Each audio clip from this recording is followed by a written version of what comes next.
Ladies and gentlemen, we're up near Fernie, BC. We caught a beautiful October day. We're fishing a tributary of the Elk. Stick around, I think it'll be a great show. We're here in October and the weather was definitely brisk. When we started off, it was close to freezing, but we hiked out, got warmed up. We ran into some very difficult terrain going up this river. We had to cross over log jams, fight our way through, but everything was well worthwhile.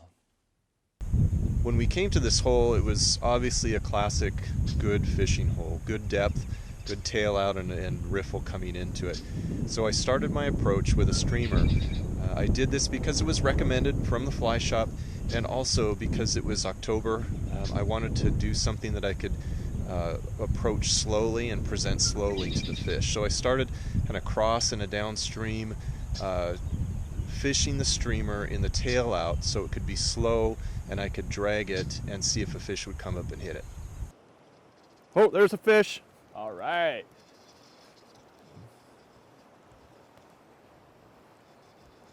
I don't know if it's a cutthroat or a bull trout, but it's a fish. But I can't tell if it's a bull trout or a cutthroat yet, but looks like a decent cutthroat. Ah, it's a nice fish. Boy, it's a cutthroat. Definitely a cutthroat. Good fish. Oh, and he's gone. Darn it. That's a good fish, probably 14 inches, maybe something like that. Caught him in this tail out. It's middle of October. It's pretty cold, as you can see from the snow around, so I'm having a pretty slow approach to these fish, letting it swing down slowly, and I was just about ready to pick that up and cast when that fish hit. Try and get another one. That was a nice trout. I figured since it was cold in October that the fish would be in a couple areas in this hole. They'd be in the slower water areas, again the tail out, and that's what I went after with the streamer. The other area I thought they would be in the deep part of the holes, close to bottom, and so I tried the streamer first and then switched to the nymph for the deeper part of the hole, and I tried to get down close to bottom. The other thing I like about starting with the streamer is that you tend to spook fish in the shallow part of a tail out more than you do the deep fish that you can get later with the nymph. We were enjoying beautiful mountain vistas.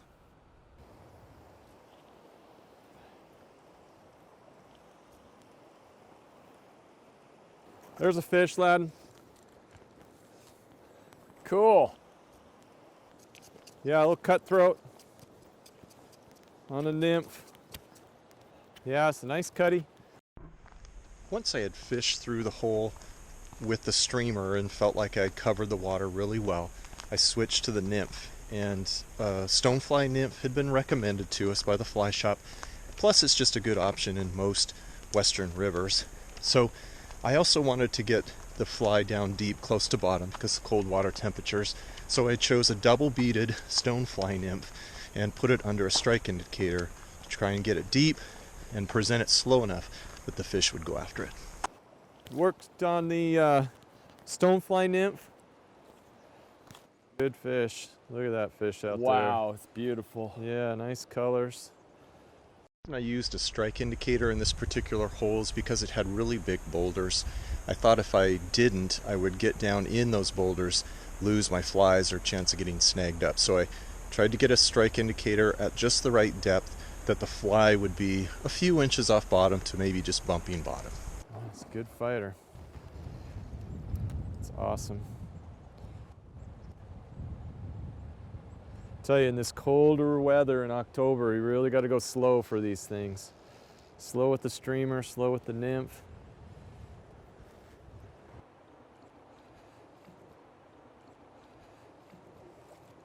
Oh, beauty. Might scoot out a little bit, get off this. There's a little bit of a hump right here. Yeah, that's a nice trout. Oh boy.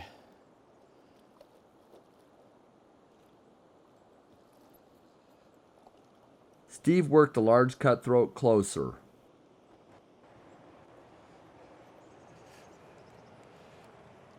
Boy, that's a good trout. Another thing to consider when fishing a hole like this in a river like this is your tippet size. fishing streamers and larger nymphs like this, typically I'm fishing 3x or 4x tippet, usually fluorocarbon because it's below the surface. Wow. Man, look at that. That is a fish. big fish. Holy smokes. Ooh. That is a really nice cutthroat. Wow. That's even bigger than the last one, I think, that hooked on the Yeah. streamer. That is just a big fish. It gets bigger every time I look at it. It's huge. It's got to be over 18. Wow. That was phenomenal. Had a fish on just a little bit ago on a streamer. Probably a little smaller fish for sure, and got away. That one on the nymph. Boy, big fish. Bigger than I thought in here. That's amazing. Awesome. Cool. All right, let's get more. I got to tie a new nymph on, but yeah, let's get some more. Ladies and gentlemen, this river today that we are fishing is an excellent wading river. Make sure the CFS is probably below 250. If it is, you can cross this river about anywhere you want to. You can get at excellent fishing holes. There's some beautiful cutthroat waiting for you.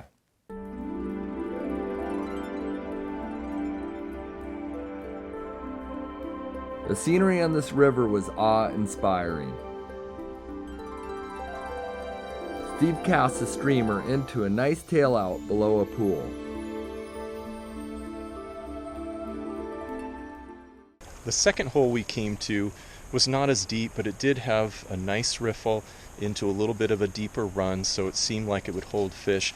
We kind of went after this hole typically with streamers in the slower water and even some of the faster water, and then after streamers, typical streamer fishing, we switched to nymphing. We didn't catch anything, so after that I switched again and I put a streamer on underneath a strike indicator just to see if it would make a difference in presentation, that would get a fish, and it did work.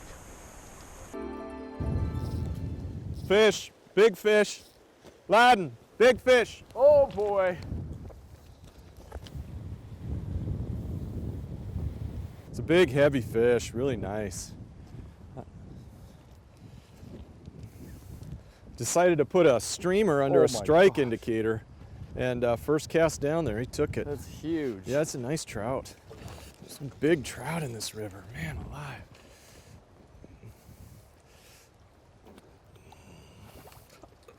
Yeah. That is such a bummer. That thing Yeah. was huge. It was huge. I mean, it was a great fight. I'm happy. Really good fight. I would have loved to get in the net and Oh my get a gosh. closer look at it, but it was a big fish, 18 inches, Absolutely. fat and heavy. Right in there, just on the Wow. edge of that current with a streamer. Wow. So I know a lot of times you fish streamers, you know, sink tip and downstream, cross stream, all that kind of stuff, but you can dead float them too, or dead drift them. So I just put a strike indicator on about 3-4 feet above this streamer that's been working. It was just dead drifting. That fish took it. It's a good fight. Awesome. Awesome job. Thanks. Dead drifting a streamer is a very effective technique fishing streamers. I often forget about it. I tend to go to the usual way to fish streamers with swinging them and that kind of thing across and down. But when I remember, I really like to try dead drifting a streamer, and it is often very effective. We headed back down river. We fished for a few hours in the morning, caught a few fish, maybe one fish per hole. We decided to take off and leave, but as we were driving out, we spotted this beautiful hole right off the side of the road. We pulled over, went and fished it. I'm glad we did because we got into some awesome dry fly fishing. The next hole we came to was kind of a classic riffle and run. It had a nice fast riffle, bouldery riffle, coming into a little deeper, slower run, and it had a nice edge on the bank with a little bit of a seam and a slow water, so it just looked perfect.